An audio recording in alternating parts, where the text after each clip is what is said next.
Thank you, Sirisha. I think just out of curiosity, what changed now that Lloyds came to this game of GCC so late? Like, I would have expected, at least from my basic point of view, and I'm not an expert, that the BFSI was probably the first one, and obviously we had Mitra telling us about HSBC, but even the other large banks, including I think Barclays, etc., we have seen.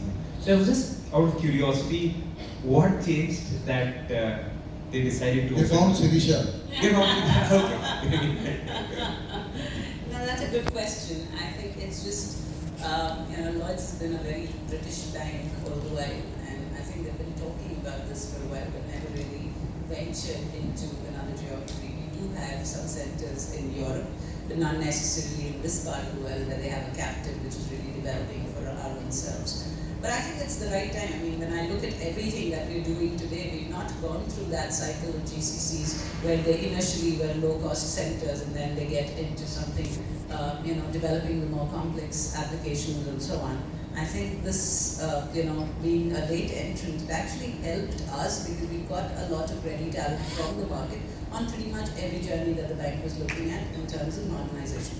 Whether it is, breaking our big monoliths, redoing the core banking applications or the migrations to the cloud, we have a lot of ready talent here. So it becomes very easy for us to pick up much of the backlog rather than, starting small and just proving ourselves as a low-cost center. So I think it's a big opportunity for us here, and many of us have lapped that up. So.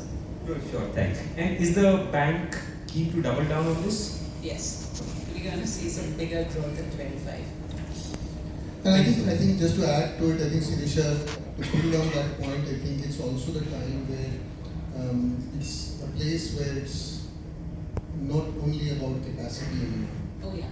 It's also about delivering innovation, delivering sandboxes, and that's where I think we've seen this whole humongous rise of a wide volume of GCCs coming to India, and the ability for them to take advantage of that. Absolutely, and I'll tell you this, right? So in JP Morgan, I think JP started many years ago.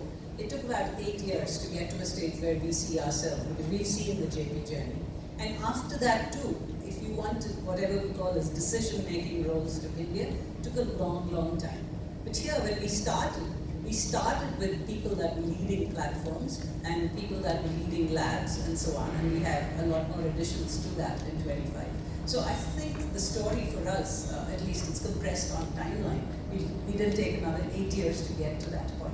So it's a good timing, I think, and there's a lot of tech-ready resources in the market, so it just helps with expediting and accelerating that.